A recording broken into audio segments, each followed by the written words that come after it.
Yes, that was a rare screw-up for this administration. JD dropping the trophy. Ohio State winning the college championship. Trophy fell apart. They're going to have to look into that. Maybe they've been cheaping out on the money spent on trophies as we're cleaning up this government waste. Hello, I'm Dave Rubin. This is the Rubin Report. It's April 15th. That's right, ladies and gentlemen. It is tax day, and we've got the official Defund the IRS Rubin Report shirt. You can get yours. You know, we never pimp out the merch store. We don't do it. They always tell me, Dave, pimp out the merch store. That's what they say to me constantly. And I say, we're just soft peddling this stuff. But yeah, if you want to get the Defund the IRS shirt, you can get it in a multitude of colors. You can mix up the font and the color of the t-shirt, et cetera, et cetera. DaveRubin.store. You can get it now. We have a post-game show, as always, RubinReport.locals.com. And, you know, yesterday, I called it up top. It's rare that I do it. I leave it for you good people and I refer to them as the Oompa Loompas here to select in advance what the show is going to do, right? Out of 10. You can never get a 10 out of 10. Usually they throw me between a 9.2 and a 9.6. That's where I'm happy. Anything below a 9.2, unacceptable. Over a 9.6, fantastic. I called the 9.9 at the beginning of the show. Saw that many of you agreed yesterday. It also was our longest show ever. I don't think we're going to top that today, but we do have a primo show for you that kind of, as we were doing the rundown, today's show just kind of encapsulates everything. The good stuff that's happening, the bad stuff that's happening, the nonsense that is being uncovered, and just the fight that we are all in that I really do think we are winning, and sometimes it's hard to see. So let's just dive right in, because Nayib Bukele, who is the president of El Salvador, and we've talked a lot about this guy. This is a guy who came into El Salvador, which in effect, when he got there, he's now in his second term, it was basically a third world country. It was thought of as the most dangerous country literally in the world. I've been to El Salvador. I've been to San Salvador. I was there probably about 12 years ago. My brother-in-law was doing some volunteer work there, helping people, poor people in villages, get shoes. He was down there doing a research project, and I spent about 2 weeks down there, and we had to have armed security with us, and we had to basically live in a fenced-in area with barbed wire everywhere. And if you literally, they warned us, do not walk out of this place. You walk out one block, you likely will get killed. They had gangs that were, going into the hills and just taking people's homes, squatter. I don't know, it was kind of like California, actually. Really, really rough place. Bukele comes in, he cleans it up. It is now one of the safest countries in the world. He's just done an absolutely incredible job. And the reason he's on the map for us at the moment is because, as you know, we've talked about it, some of the people that we are deporting, the gang members, the fentanyl dealers, the Tren de Aragua people, we're sending them down to El Salvador, where they have these futuristic prisons, basically, where they're putting these people to work. So they're cleaning up their country, and then they're making some money on the prisoners that are illegally here, that are gang members that we don't want. He's just doing an incredible job. Anyway, he went to the White House yesterday, and this is where you can just see that there is a reordering of the world. There are countries that are going to come with us, with the Trump move, right, towards freedom, towards democracy, ending this globalist nonsense. You can see it with Bukele. You can see it with Javier Milei in Argentina. You can see it with Viktor Orban in Hungary and some other countries. Anyway, here's Bukele at the White House talking to Trump about why he imprisoned these people, why he cleaned up the streets, and then he has just a great line here. Listen to this. He actually turned the murder capital of the world, that was the journalists call it, right? Murder capital of the world, into the safest country in the Western Hemisphere. And, sometimes they say that we imprisoned thousands. I like to say that we actually liberated millions. So, it's very good. Who gave him that line? Do you think I can use that? Yeah, great line. Look, murder capital of the world. And I'm telling you, I saw it firsthand. And now, while everyone is always focused, what I always tell you about what the lefties, what the Democrats are always focused on the wrong things, right? They think up is down, left is right. They think criminals are good guys and good people are criminals and everything else. So what did he do? He imprisoned bad guys, thus freeing the people. He actually freed his own people. It's absolutely fantastic. It's miraculous, actually, what this guy has done. And it's good to see that we're learning a little something from it. Who would have thought that the world's last remaining superpower, the United States of America, would have to look to a place like El Salvador, which again was basically a third world nation only a decade ago, to figure out how do you do things right? How do you actually have law and order and everything else? And now we have this incredible partnership, which is working for both of us, because when we send some of these gang members there, they don't need a lot of money for that, right? Their economy is very different than ours. So it doesn't cost us a lot, where if we kept them here, it would cost us an awful lot of money. So there's just, this thing is really working. Anyway, then here's where it starts getting interesting. Kaitlan Collins, she's on CNN, and she asked Trump about this guy. There's a guy that was a Tren de Aragua militant, you call him militant, gang member, whatever you want to call him, who has been sent to El Salvador. He lived in Maryland. CNN is very upset about that. Kaitlan asked Trump about it, and then watch Pam Bondi check in. Go ahead.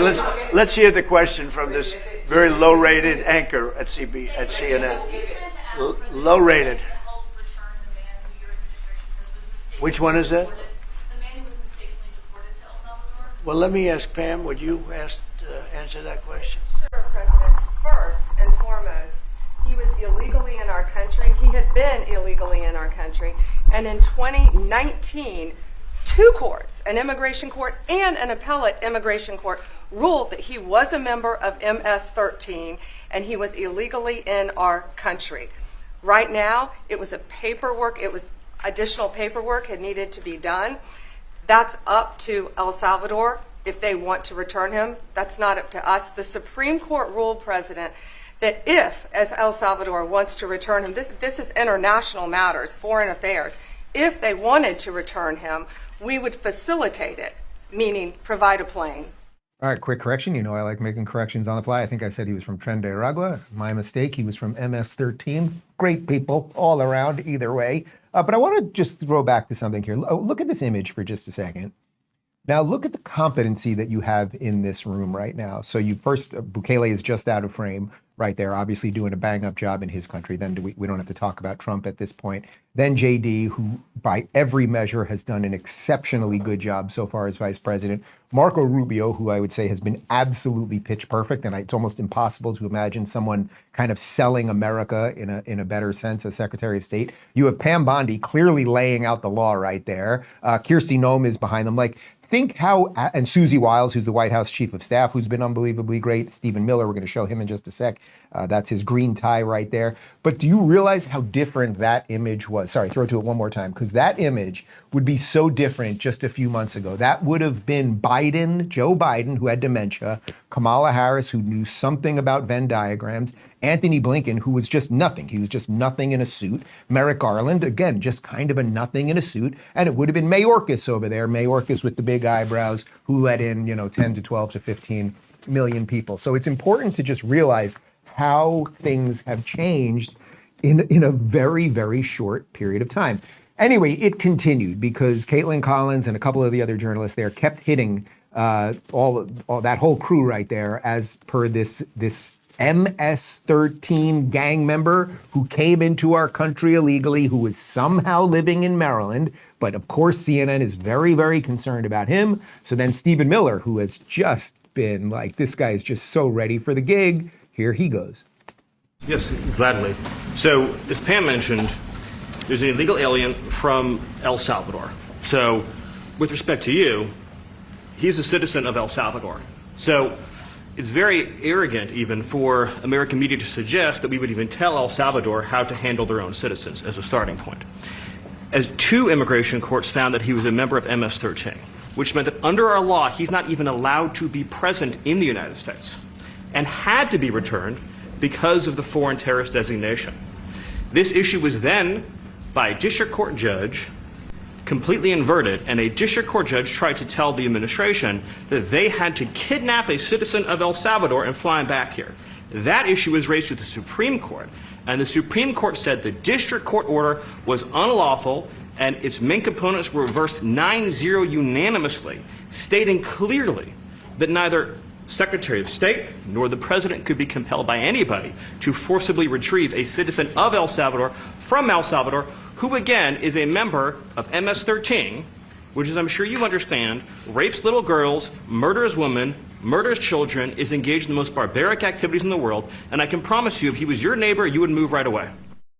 Did you see that moment right at the end? If you didn't see it, just rewind later. There's a great moment in the last 2 seconds there where Trump looks at Bukele and he's nodding like, this guy knows his shit. And if you watch that, not only is everything, he's laying out fact after fact. That's what Miller's doing. But you can just see, again, this competent group of people. It does not mean they're perfect.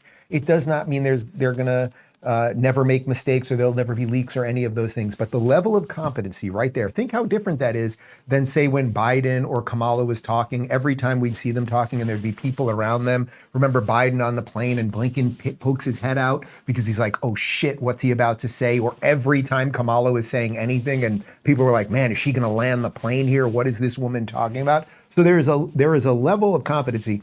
Also, real quick, I want to address the court situation, that these activist judges that are district court judges, if they are allowed to overrule every time the president does something, we don't have a separation of powers at all. We are just ruled by judges. So if a lower court judge wants to, try to stop the president from doing something, he can make a ruling, but that doesn't mean that the executive branch has to listen to it immediately, let it work its way up the courts. And then if it gets to the Supreme Court and they override the president, that's different. But otherwise, if you're going to let any district court judge anywhere get virtually any case about something the president did, well, then we literally will not have a democracy anymore. The people who vote for the president will actually have no voice in it, and we'll end up having this thin layer of judges who will decide everything. I don't think that is what we want. Here's Bukele and Rubio talking about taking back this this MSNBC gang member. It doesn't even make a difference. Go. Can President Bukele weigh in on this? Do you plan to return him? Well, I'm supposedly not suggesting that I smuggle a terrorist into the United States, right? It's always how can I return him to the United States? Like I smuggle him into the United States, or what do I do? Of course, I'm not going to do it. It's like, the question is preposterous. How can I smuggle a terrorist into the... I don't understand what the confusion is. This individual is a citizen of El Salvador. He was illegally in the United States and was returned to his country. That's where you deport people, back to their country of origin.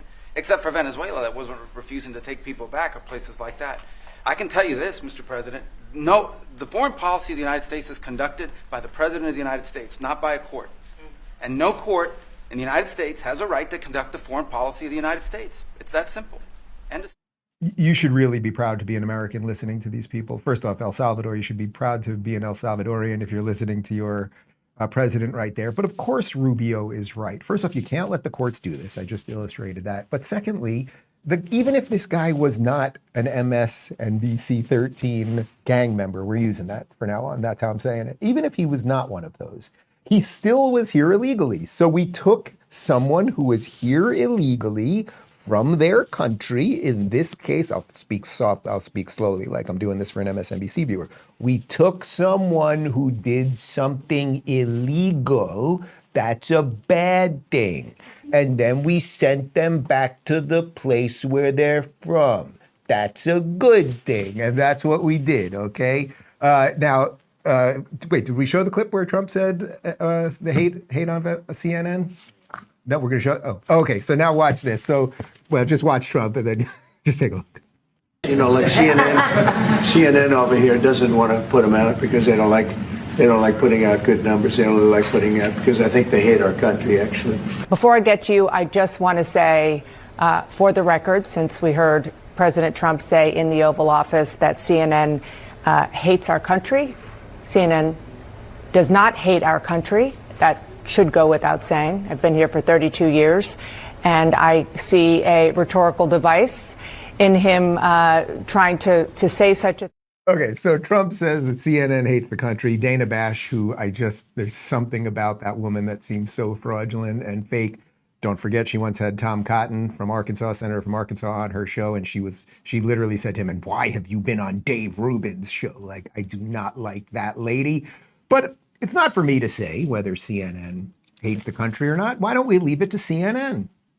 Here's a breaking news. We live in a racist, sexist, homophobic, Islamophobic, anti-Semitic country. Everything they're doing runs against making America great. Well, it was never great, so I'm not going to say the again part, but making America great. Kicking off the Independence Day weekend, President Trump will be at Mount Rushmore, where he'll be standing in front of a monument of 2 slave owners and on land wrestled away from Native Americans, told that be focusing on the effort to, quote, tear down our country's history. They strongly believe, these human smugglers, that this is their chance to enter the United States. This is their chance at the American dream. That's why they risk everything, only to find out that it's all a lie. And when we got our freedom, our quote unquote freedom, we were never restored whole, which is why you hear about reparations. So until the United States atones for that and makes good on that, we're still living in a racist country.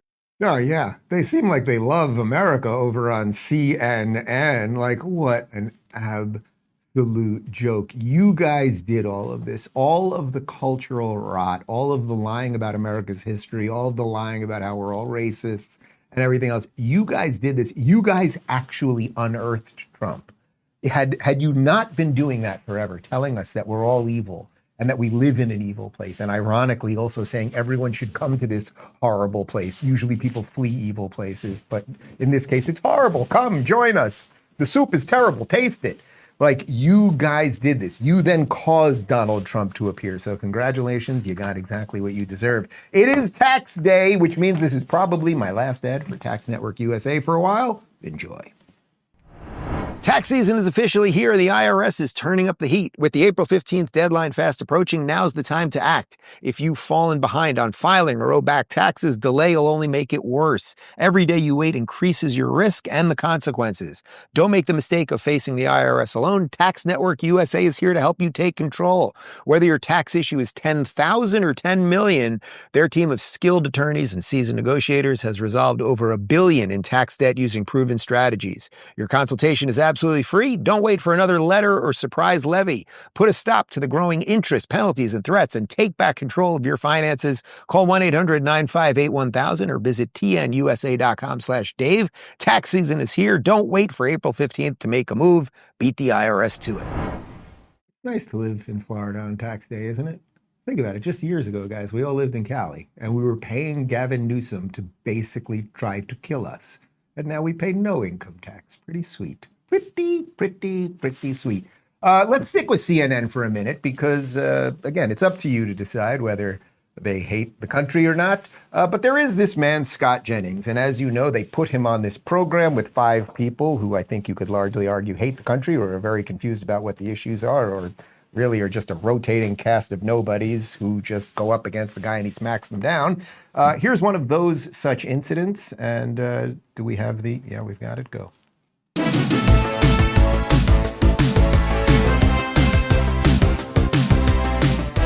An error and it wasn't a mistake. Look, so this, I think you're speaking about their public view of the case. I'm telling you that their view of it is that public. It's an El Salvador citizen who was sent back to El Salvador, who was in the country illegally, who, according to some people in his long process, which does include an existing deportation order, believes that he has an affiliation with MS-13. As I said, there's no version of this man's life where he comes back. And let me say one more thing. The people that want him brought back need to understand something. If the president of El Salvador releases him, and we do facilitate his return, when he lands in this country, one of 2 things will happen. He will be arrested, and then he'll either be sent back to El Salvador, where he is now, or some other country that I promise you don't want to go to. He's not going to be allowed to come back and live in this country as though he is a U.S. citizen. That's literally the definition of tyranny, right? Could we have played more of that? What? I'd love to know what that guy said after that. That's the definition of tyranny. Taking an illegal gang member from our country, Maryland, and in the state of Maryland, sending him to his home country, that is the definition of tyranny. Also, we're just sending him to his home country. We didn't pick him up and then send him to France, right? Then you could see France being like, we're not thrilled that you have this guy. You got to take him back. Now, either way, Scott Jennings makes the point. If El Salvador was like, boy, we really can't take this guy back because, we don't have any room in our super prisons. We're going to send him back to America. Well, then he's just going to get arrested the second he gets back into America. And thus why we've titled it Scott and the Retards. Here's Timu Obama. You know this guy, Hakeem Jeffries. And here he is, again, always defending the bad guys, never defending the United States, its citizens, or the good law-abiding people. To intensify the pressure on the Trump administration to comply with the Supreme Court's directive, and the Supreme Court and or the federal district court actually needs to enforce its order. And the vehicles that are available for the court to do that relate to contempt. And that contempt can be directed at a variety of different members of the Trump administration, including but not limited to the Secretary of State and or his or her designees, and the Secretary of Homeland Security and or his or her designees for the court to determine. I am telling you, it is going to come out that that man is a robot. He is not a real person. He is a low grade. If this was the sci-fi movie, he's like the first generation humanoid robot that kind of breaks down as they create the newer, more advanced robots. Now, in the movie, he usually turns out to be the good guy, right? Because he's the first generation. He likes humanity more. But I don't think that's what's happening with this guy. Again, yes, okay, what are you going to do? You're going to arrest Marco Rubio for sending an El Salvadorian back to El Salvador? Is that what you're going to do? Now, I have to pause the show for a moment because Joseph over here, young Joseph, 22 years old. There is a video game called Five Nights at Freddy's, and I've never heard of this game, but he has. You're out. What are you playing on? PlayStation? On PlayStation? On iPhone. You're playing on your iPhone. And it's called Five Nights at Freddy's, and he watched that clip of Timu Obama, and he created this. Now, I don't understand it, but maybe you will. I don't know.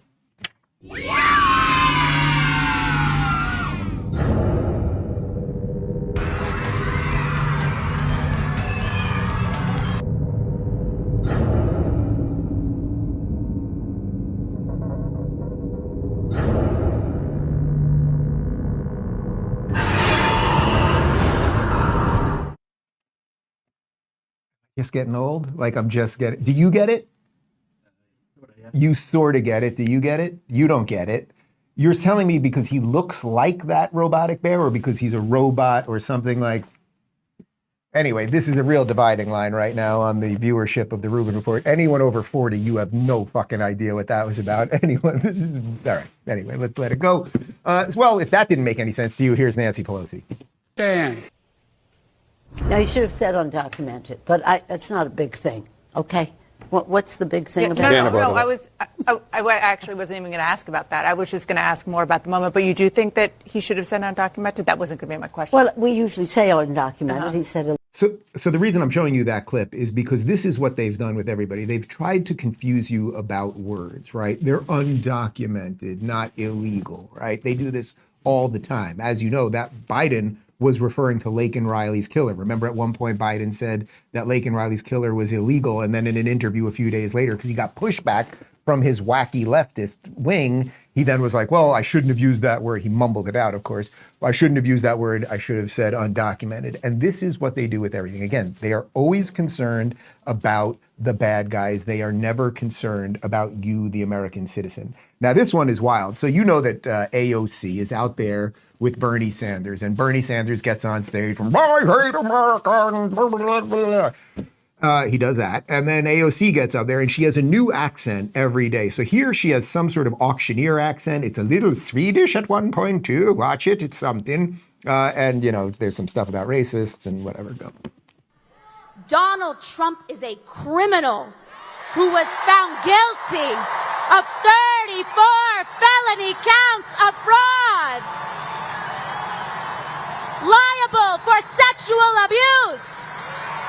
Of course he's lying and abusing and manipulating the stock market too.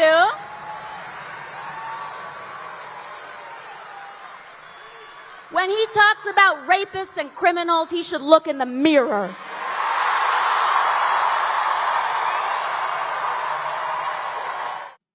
course, he's doing that too. It reminded me of the chef from the Muppets. Remember this guy? Oh, we're making zucchini.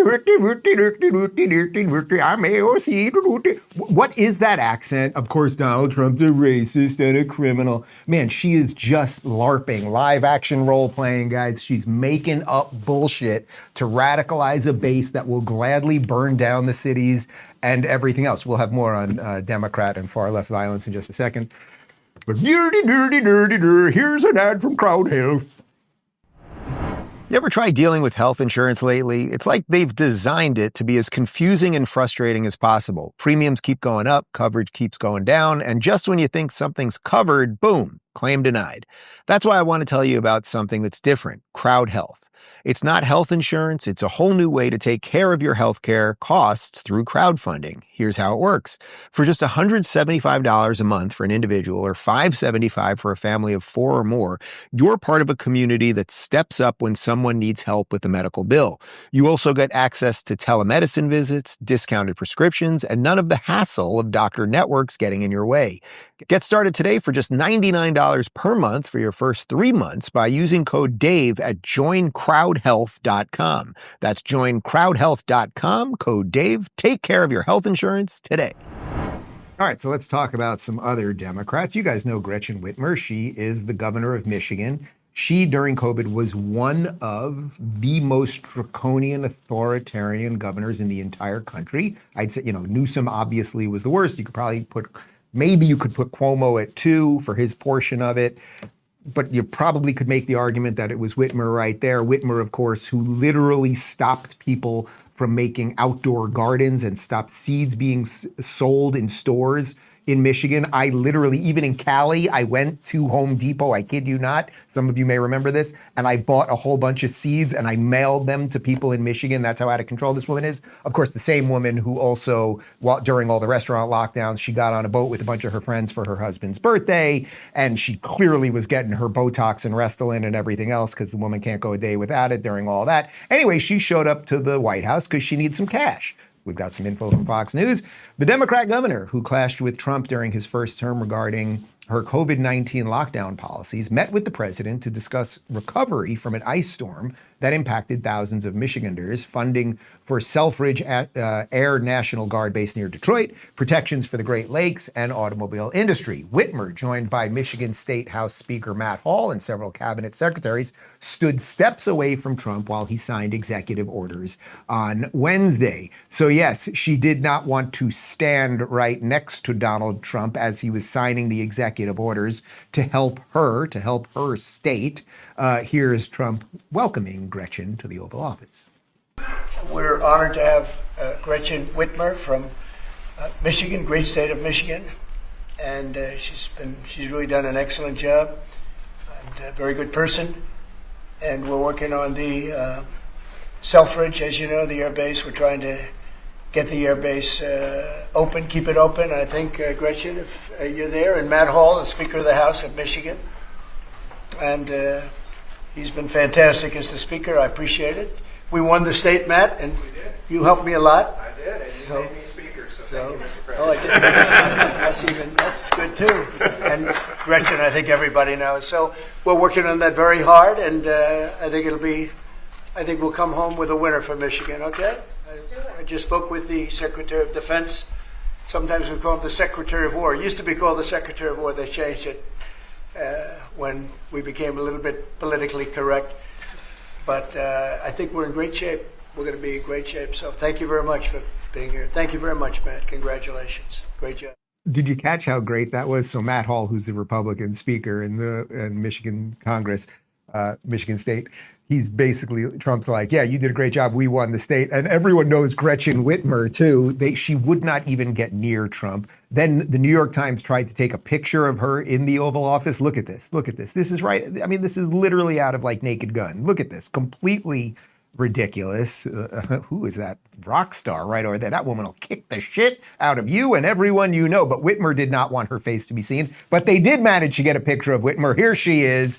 And my God, look at that woman. That is, I mean, Botox, whatever they're pumping chicks with these days, she's got it all. Joseph, who put together that earlier video game thing that none of us really understood. He did put this together. Look at Whitmer, and yes, there she is.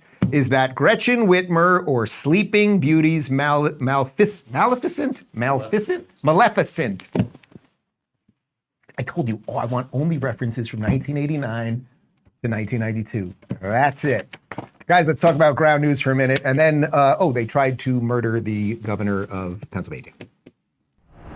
I started this show to cut through the noise and expose the truth. And now that Trump's back, the media is already twisting headlines to fit their agenda. That's why I've partnered with Ground News. Ground News isn't a publisher. It's an independent app and website that aggregates coverage from across the political spectrum. It shows you how different outlets are reporting the same story so you can see the spin and decide what's true for yourself.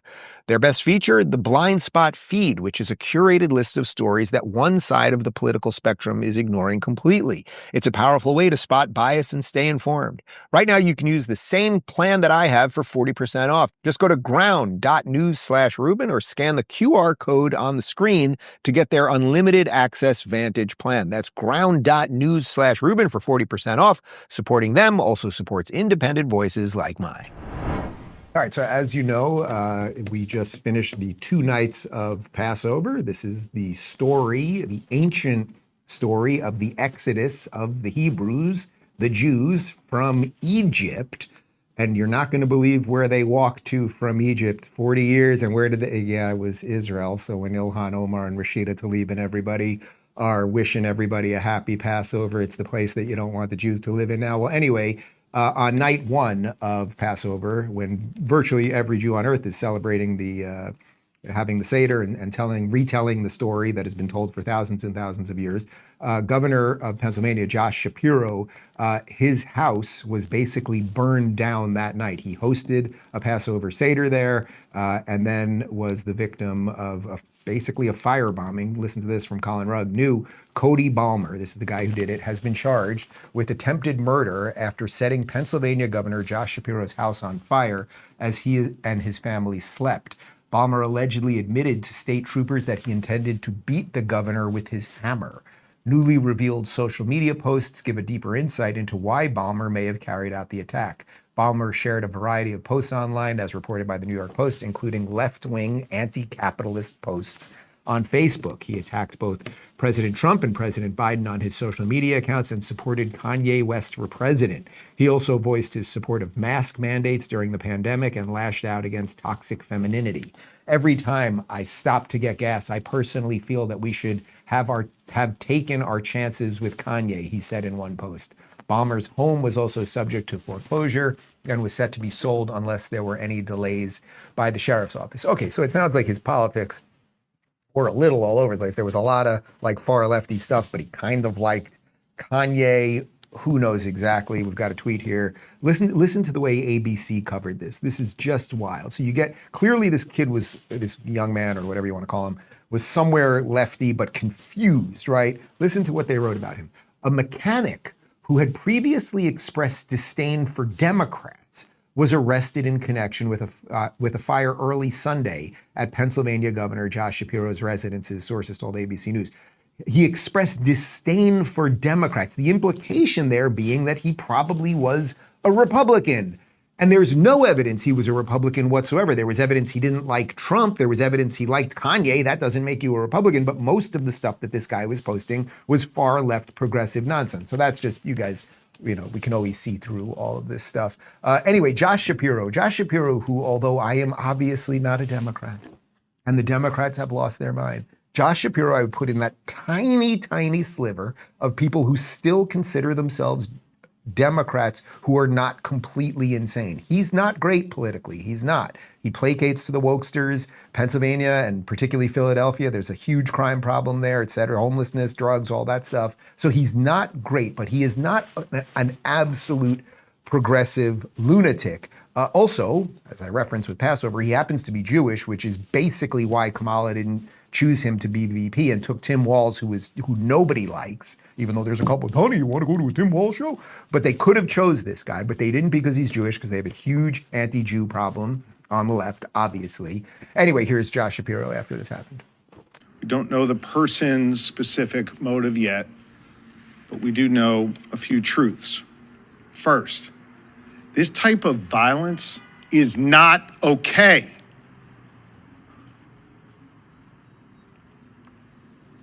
This kind of violence is becoming far too common in our society. And I don't give a damn if it's coming from one particular side or the other, directed at one particular party or another, or one particular person or another. It is not okay. And it has to stop. We have to be better than this. And we have a responsibility to all be better. All right, so I would add that it's probably particularly chilling that you're seeing some of the Passover stuff that they had on the table and everything else, like in light of some of the other things that are happening culturally at the moment. But even putting that aside, of course he's right. Of course he's right. But generally speaking, it's not the right that is doing these things. It's the left that has been attacking Tesla charger stations and etching swastikas into cars. BLM, that was a lefty movement. Antifa, it's a lefty movement. It's the progressives who every time, how many videos have I shown you where someone puts a microphone in Pelosi's face or AOC's face? Can you condemn the violence? Oh, I don't have time to talk right now, or I can't hear the question, or whatever else. Like, people on the right do condemn. I condemn absolutely, without question, the violence against Tesla charger stations, and which is domestic terrorism. Absolutely, it is violence for political purposes. That is the definition of domestic terrorism. And without question, I condemn the violence that, I mean, he and his family and guests could have died. That was a pretty significant fire that you saw right there. So this guy's going to go to jail for a long, long time. I wonder, I don't know offhand, has Josh Shapiro condemned any of the violence over the last couple of weeks that we've seen at the Tesla stations? I don't know. I would hope he has. But yeah, violence, not good, particularly violence for political purposes. It's domestic terrorism. Here's Trump on the attacker. Attributed a motive through the FBI investigation behind the attack on Governor Josh Shapiro over the weekend. No, I haven't, but the attacker was not a fan of Trump, I understand, just from what I read and from what I've been told. The attacker basically wasn't a fan of anybody. It's probably just a whack job. And certainly a thing like that cannot be allowed to happen.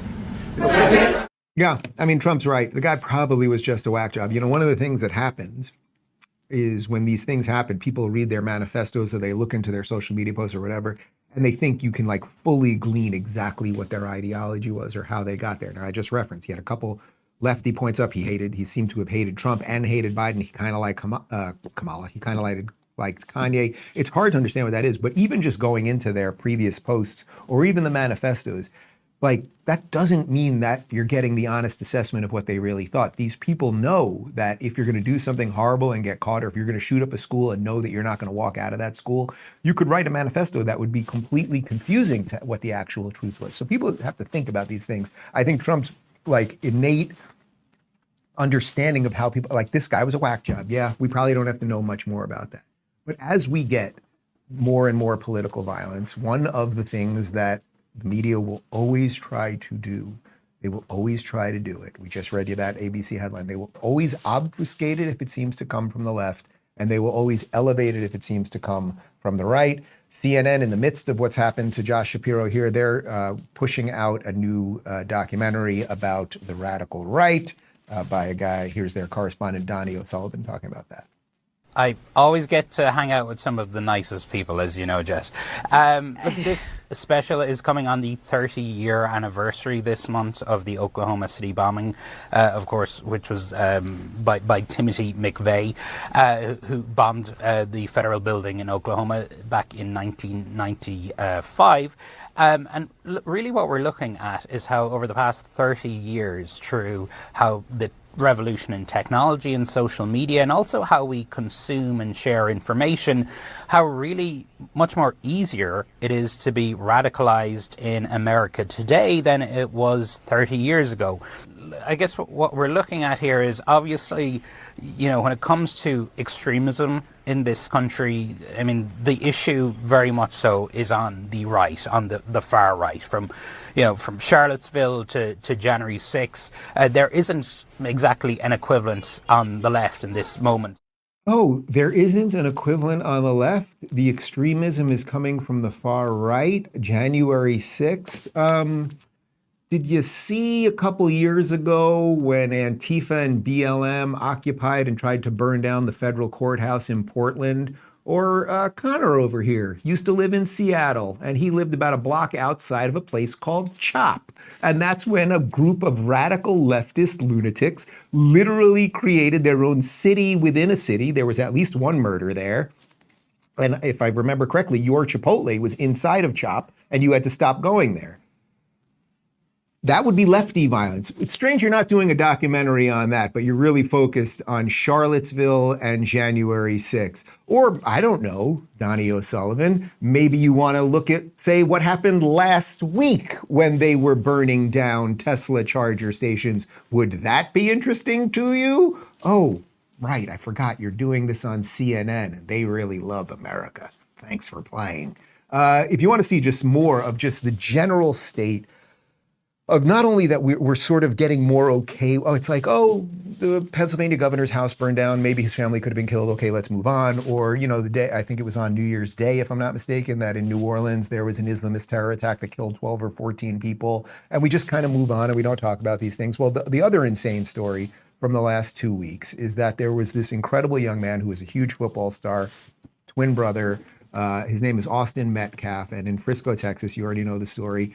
He asked a young man by the name of Karmelo Anthony to move. He was sitting in the wrong area. You know, they put people in different areas when you go to a game, sitting in the wrong area. And this other young man, Karmelo Anthony, literally stabbed him in the heart with a knife, and he died in his twin brother's arms.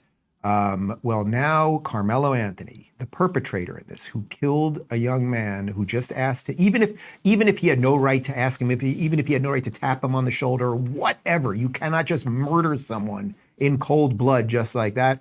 Well, somehow the judge is now reducing Karmelo Anthony's bond from $1 million to $250K. Take a look.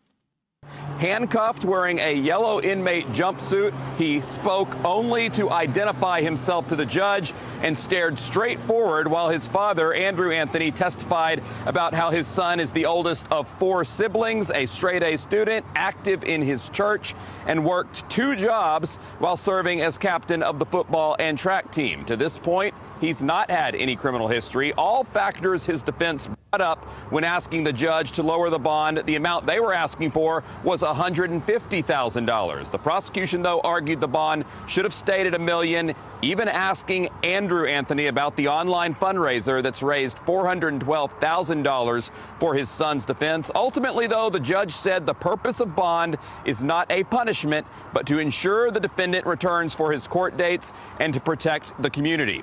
If Anthony does post the $250,000 bond, he will be on house arrest, confined to his home with a leg monitor, and cannot leave unless the court grants permission. Okay, so look, as per what the judge is going to do with the bond, apparently it's now at $250. We'll see if they use that give, send, go money to let him out. I guess they will. It doesn't matter if he's the oldest of 4. It doesn't matter if he had straight A's. It doesn't matter if he did all sorts of good things and volunteered at the church and everything else. For some reason, he went to a football game with a knife, was then tapped on the shoulder and asked to move, and he chose to stab a young man in the heart and kill him.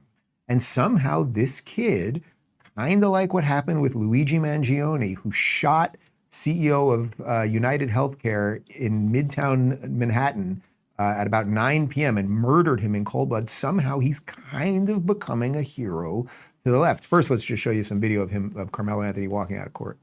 Do you have anything that you'd like to say, Karmelo? Do you have anything that you'd like to say to the victim, to the family of the victim? Why were you armed, sweetheart? Karmelo, why were you armed at school? Explain your self-defense. How is this self-defense? All right, so obviously he's not going to answer any of those questions, his lawyers, and that's a wise thing to do when you're in a case like this. You're not going to just suddenly turn to the reporter and say why you had the knife or why you did it or anything else.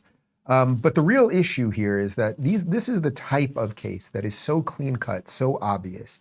If we can't, as a country, like basically all be on the side, like I don't know what you do with this kid. I don't know what the right thing in terms of a punishment for this kid. Do you put him in jail for life? Like I'm sure some people would want the death penalty. Like I don't know exactly what you do. But the idea that you would look at him as the good guy in this case, simply because he's black and the victim was white, where you'd be doing the reverse the other way. Like, I would have the same exact feelings if it was the other way around, right? But so many people, and this is what wokeness has done. Wokeness has broken people's brains to the point that they believe that skin color is more important than action, right? Your immutable characteristics are more important than how you behave. That they suddenly are trying to turn this kid into a hero. So here is a guy that goes by the name Minister Dominique Alexander. Apparently he's a social justice minister, whatever the high hell that means. I don't know where you get training for that. And look what he put up on Twitter with a picture of Karmelo Anthony. Karmelo Anthony is safe at home. This moment is a reminder that a community united can never be divided. The journey ahead is long, but today we celebrate a victory for justice, for family, and for the power of people coming together to protect our youth. Thank you to everyone who stood with us. The fight continues, but tonight, Karmelo is home. Connor, just leave that up for a second. Really look at the images and listen to those words. We celebrate a victory for justice because the kid who murdered somebody 2 weeks ago by stabbing him in the heart, the twin who died in the arms of his twin brother, is now dead. The victory for justice, that this guy is not in jail right now, and the power of people coming together to protect our youth. What about protecting the youth who is dead? But again, social justice destroys everything. If this thing was going the reverse way, then I'm pretty sure that social justice minister Dominique over there would be saying that America is systemically racist. We got to burn the place down, blah, blah, blah, blah, blah. You get it. There's also another wacky thing as it relates to our young people happening. Listen to this from Charlie Kirk. A Wisconsin teen linked to a satanic cult has allegedly killed his parents to obtain the financial means to assassinate Trump. This comes days after the FBI arrested 32-year-old Butler, Pennsylvania man who went by Mr. Satan on YouTube. Here's a bit of a news report on this young man, Nikita Kassup. Facing charges for killing his mother and stepfather, 17-year-old Nikita Kassup from Waukesha became the subject of an extensive FBI search warrant. Investigators discovered the teen's self-described manifesto that included making bombs, terrorist attacks, and plans for the assassination of President Donald Trump. Just mind-blowing. While investigating Kassup in the killings of Tatiana Kassup and Donald Mayer, authorities found material linking the teen to the Order of the Nine Angels, a network of neo-Nazis which advocates for violence and the destruction of modern civilizations. Okay, so I know we're going a little dark suddenly here. We'll finish up in a more positive way, I promise. But whether it's some person, and again, we don't know everything about him, that tries to burn down the governor's house with the governor and his family there, literally could have killed about a dozen people.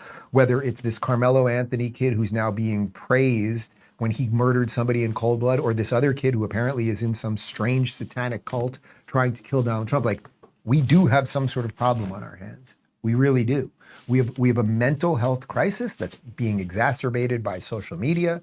It's probably being exacerbated by a media that's lied to us about everything. Young people who are trapped in their houses and forced to be injected with things and lost a certain percentage of their youth. And we better just start thinking about it. We better start thinking about what we're going to do about it, because if that scales, we're in an awful lot of trouble. Now, where does it scale from?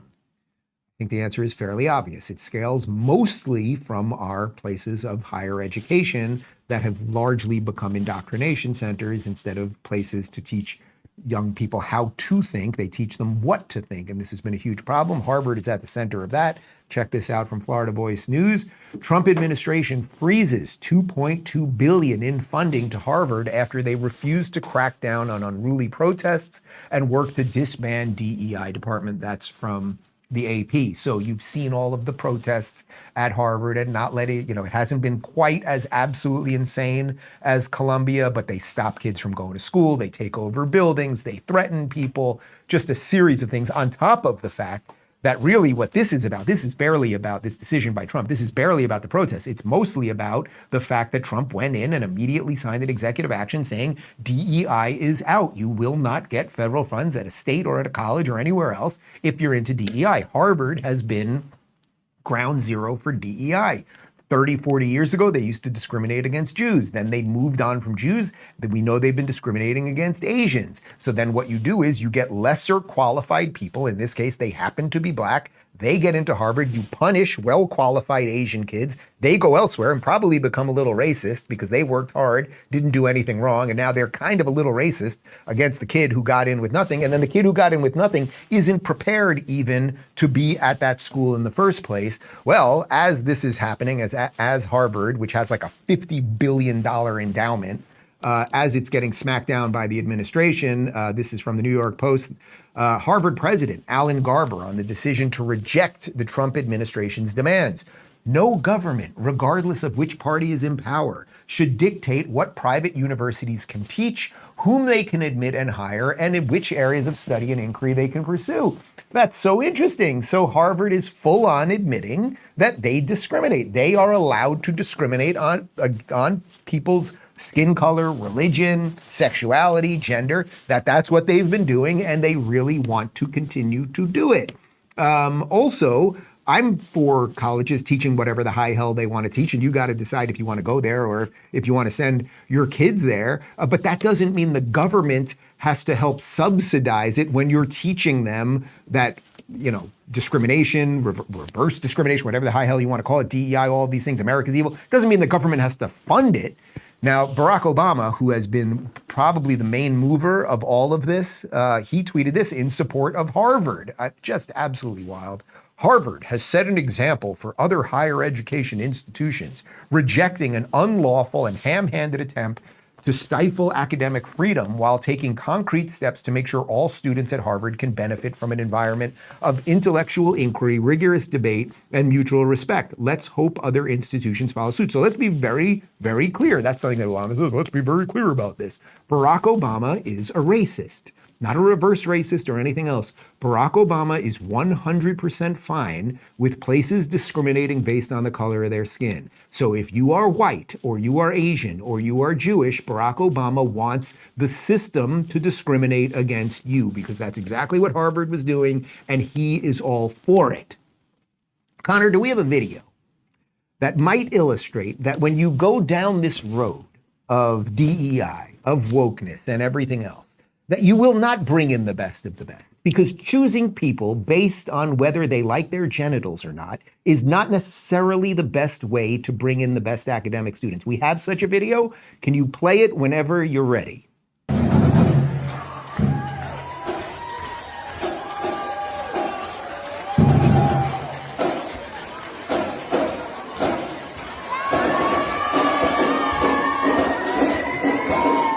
So what the hell is that? Like, what are they doing? What have they learned?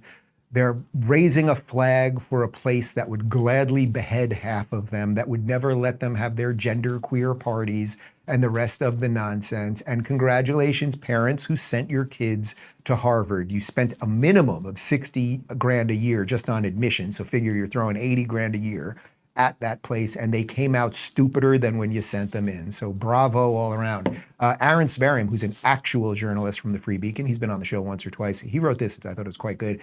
Harvard says it is illegitimate for the state to dictate whom universities can admit and hire. I expected them to feign friendliness to conservatives in the face of Trump, but they've gone full Barry Goldwater and come out against the Civil Rights Act. So the Civil Rights Act, early 1960s, I always forget, is it 63 or 64? The Civil Rights Act said that you cannot, if you're getting federal funding for anything, and actually I think it pertained to private organizations as well, you can't discriminate based on skin color, right? This was, and I'm pretty sure it was private organizations as well, because like a restaurant can't deny service based on your skin color. Now, you could argue, and this is what Sverium's point is, you can make the most libertarian argument on this, that a restaurant should be allowed to open and say no blacks, no Jews, no Asians, no gays. You can make that argument. Now, the Civil Rights Act stopped that, but the argument would be, hey, it's my restaurant and I can let whoever I want in. Now, in the freest, most libertarian sense, I think there's actually something like ideologically sound there, because if that's what you want, well, then people will either boycott you or ignore you. Most people don't go into business. I'm going to open an ice cream shop and I'm only going to sell ice cream to white people. It's just not something that people really do, right? But you could probably make the most libertarian argument ever.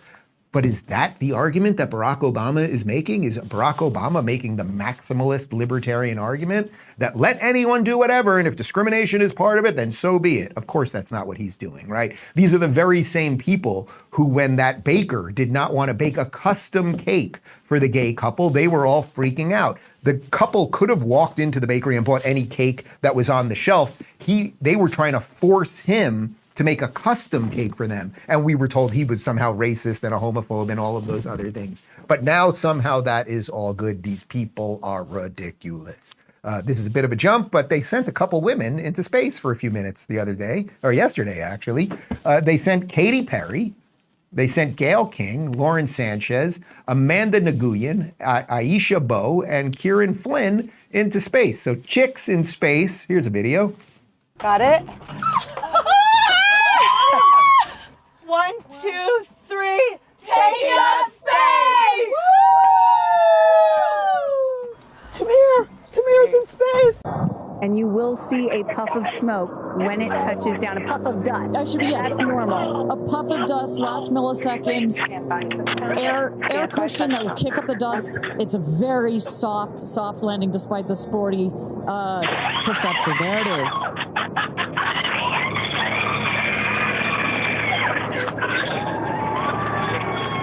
All right, so I know you're watching that going, all right, that's kind of cool. We sent a bunch of chicks to space, but what was the segue there, Dave? Well, of course, there had to be a social justice element to it. Now, first off, they went up. It was an 11-minute ride. They were up there for 4 minutes. It's pretty cool. Like, I would love to do it. And I can't even get on a roller coaster. Like, I will puke my brains out. I have puked virtually every time I have been on any roller coaster in the history of my, I think I puked a couple of years ago. We took my nephew to Universal.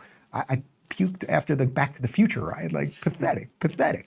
Although I think it was some bad chicken fingers. But anyway, okay, so they send them up there 4 minutes. It's actually kind of cool, right? Like, I love all of this, the idea that we're going to go interplanetary and everything, even though they usually hate the guy that's taking us there. But yes, of course, it turned into a woke race-based dribble.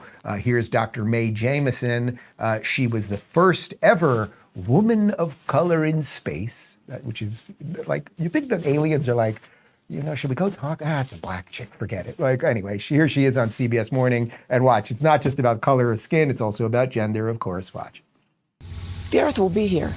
Oh. But we might not. Mm-hmm. See, there's a difference. Because of how we're treating it. Right. Yeah, because, well, it doesn't, no longer has an atmosphere that supports our life form. So I think that perspective was really important too, because we get so human-centric that we forget that we're part of this greater universe. So one of the things we talked about yesterday when we were preparing to speak with you live on the air is the importance of space travel and the importance of the work that astronauts do when they are in space. You heard Amanda Nguyen tell me in the interview that she's conducting science experiments on this voyage, which I don't think a lot of people knew. Right. They thought it was just 6 women going up into space for a joyride. Wait, what do you mean just 6 women? Well, that's what I mean. That was the criticism. 6 women. That's right. Right. But he's speaking to the perspective and some of the narratives that are out there that I was hoping to correct with this interview, and I'm glad that you're here to help me correct that narrative. So explain to our audience why even a trip like this one, all the trips that we take into space benefit mankind. So it benefits humankind, and I'm going to keep correcting the mankind and the man-made.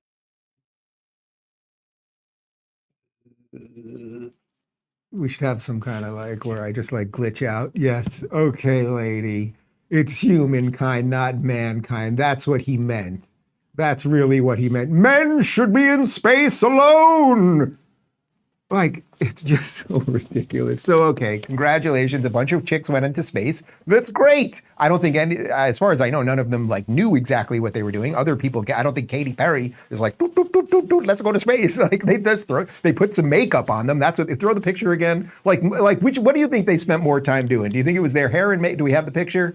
We can get it in a second. Oh, that's her. But if we can get the picture of the 6 ladies again for a second. Like, what do you think they spent more time doing? Preparing to go to space or doing their hair and makeup? I think it's fairly obvious, but I don't care. That's great. 6 chicks went to space. I wouldn't care if 6 chicks went to space. I wouldn't care if 6 dudes went to space. 4 dudes, 2 chicks, 2 chicks, 4, 2 girls, 1 cup. It doesn't matter. Just send them up there and see what happens. Can you imagine if they did that in space? That would be weird. Anyway, and then mankind. Like, just stop with all of this stuff. And also, all of you. She said, the woman says, the Earth does not have an atmosphere that supports our life form. I don't even know what that means. We're here on Earth right now. Is the atmosphere okay? I was outside earlier. It's a beautiful day. Like, they want to make you afraid of everything.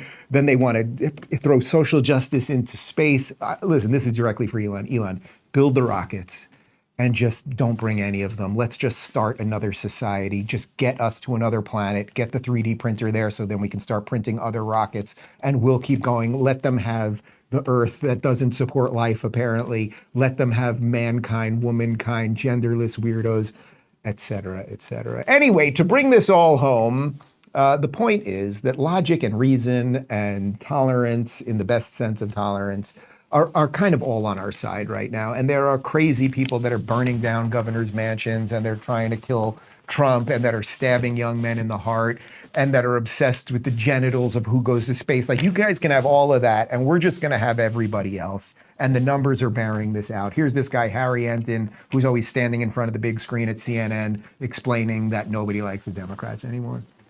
This, to me, is one of the most shocking pieces of poll data that I truthfully have seen this year, or maybe in any prior year. Really? Yes, really, because I want you to take a look. Cares more about the needs for people like you. You mentioned it, Kate Paul. We got a tie, even after this tariff war had already started, split between Democrats and Republicans on how people feel. Which party cares more for needs of people like you? And why is that so surprising? Because I want you to take a look at prior years. Democrats always lead on this question. Back in 2017, before the 2018 midterms, 13-point lead. 2005, a 23-point lead for Democrats. 1994, which was a big Republican year, a 19-point lead for Democrats. And now, all of a sudden, a tie? All of a sudden, the Democrats, who are the party of the people, no more. We get a tie on this question, on a question that has traditionally overwhelmingly been a Democratic advantage. Which party cares more for the needs of people like you? It's truly something I would not have expected to see, especially after this tariff war had begun. So you get it. Democrats suck. They're not in the good way. Nobody likes them. Nobody wants their help. They are going down this road, lying about literally everything, instigating their base, confusing people about the history of our country, all of it. And to connect this to yesterday's show. So what you idiots have done is you've taken a guy like Bill Maher, who has spent the last decade of his life ranting and raving about Donald Trump, and now you basically have pushed him into MAGA. So good luck. We will end with this because I thought this was quite good. Trump put this up on Truth Social yesterday. I just thought it was kind of interesting. The best definition of intelligence is the ability to predict the future. Well, if that's the case, here's the future that I see. The future that I see is a future where America will get to this golden age. We are in a tense position right now. We are trying to get out of our old institutions and media and systems that have corrupted us, that have lied to us, and all of those things. We are trying to build a future that will be, in some sense, more digital than the future we're in right now, right? It's going to be more AI-based. It's going to be more crypto-based. We're going to be in a future that will have less top-down control. We'll be in a future that will be more transparent because we won't look at the systems that have been so rotted out and think, oh my God, help me, system, help me. I just want a little more from you. If I just give you a little more of my liberty, will you give me some more crumbs? And enough of us are waking up to it. So the future is looking bright, but you have to fight to make that bright future. If you want a future that has less taxes, you should defund the IRS. You can get the official Rubin Report. It's got our logo on the back. Defund the IRS t-shirt right now, daverubin.store. Post-game show in moments, rubinreport.locals.com. And I'm on Rob Schmidt on Newsmax, I think at 2 o'clock, and I'll be on Will Kane over on Fox at 4 o'clock. All right, ciao. 死んだは初めて俺に伝えている。絶望の匂いだ。面白いこと見せようか。ほら、こんなにガチンが多すぎて。お父さん。あかん。ドナルド君はまだ死ぬ時じゃないでしょ。アメリカ万歳。ファイト。絶対負けないよ。ランド・トゥ・ライドまで。ってろ。だってまだサンキュー言ってないでしょ。一回も言ってください。おい、仲良くしてね。この世界、季節にいけるかな。昔グレートだった。大きにまたグレートになるかな。あのさ、有名人なら誰かのマンコ掴んでいいさ。そう。見放せるで。